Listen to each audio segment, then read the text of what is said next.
Hi everyone, missing you all. Hope you're all okay. Hope you're having a great Creative Arts Week. I've seen some really cool things going up on the school Facebook page. They've been really good. So I thought I'd do some YouTube films to help us along this strange time.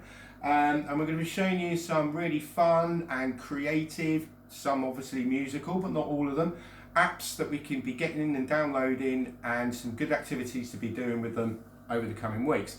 Today I'm going to show one for the parents. It's a really good little cheat that iPads do that'll help the children get more enjoyment out of the apps that we're going to be using. Okay, so here we are. This is my iPad, and it's just scrolling along here. And what we want to do first is just go into the settings. Now this is something that all sort of iPads after iPad 1 have. And it's a really handy tip. Can you just move it a little bit closer? Okay, so here, just here in your general settings is accessibility. So if we just hit on accessibility, and then if we scroll down, we've got guided access. Okay, so guided access. And what we're going to do, we're going to turn guided access on. And it says here 3 times. Now I'm going to show you what this does. If we come back off now, we've turned the guided access on, and we're just going to go to any sort of app. Let's go to one of the favourites at school, and one we'll be using a lot over some of these little films, which is GarageBand. Okay, so just let GarageBand be set there. Now, a lot of the time, here we have a guitar. If we can hear it.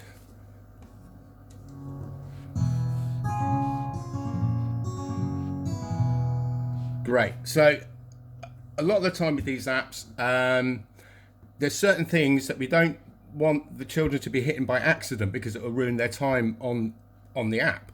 So for instance, if you don't want them to start recording, or if you don't want them, or even just to go onto like a little advert that comes up on a lot of the apps, this is where your guided access comes in.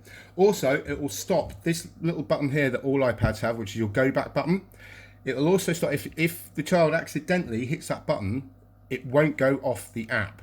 So we just hit this button 3 times now. 1, 2, 3. And we have our guided access. And you can see already, because this is my work iPad, that I've already covered a certain bit up, but I don't want someone, whoever was using it, to hit by accident. So if you don't want them to record, we'll just go over that one as well. If you don't want them to turn the volume up and down, you can do the same here. Now, if you are a little bit musical and you're having a jam with your kids and you only want them to be playing, let's say, E and B, you can just simply draw round all the ones that you don't want to get hit. Bosh. And again there. And then that's all they can get. Once you're done, just go start, and it'll ask you for a code. Most of your iPads should have a code already. Mine's 121314.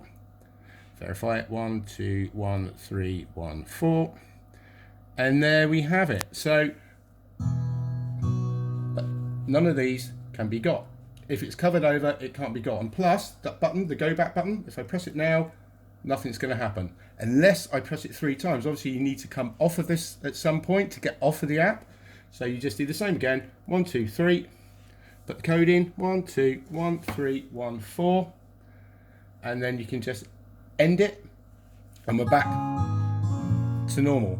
Now, maybe thinking on it now, I shouldn't have used GarageBand. This is probably a lot more handy on a lot of the sort of free apps that adverts keep popping up. You can just simply draw your square over the block where the adverts come up to stop your kids hitting on the advert by mistake, and all of a sudden your bank balance is empty. So it's a really, really handy little cheat that all iPads do. The reason I've shown this first for the parents is because over the weeks, the apps I'm going to show you, we're going to be having to use that quite a lot. Okay? Thanks very much. I'm going to say goodbye, Rudy. Say bye-bye. Bye.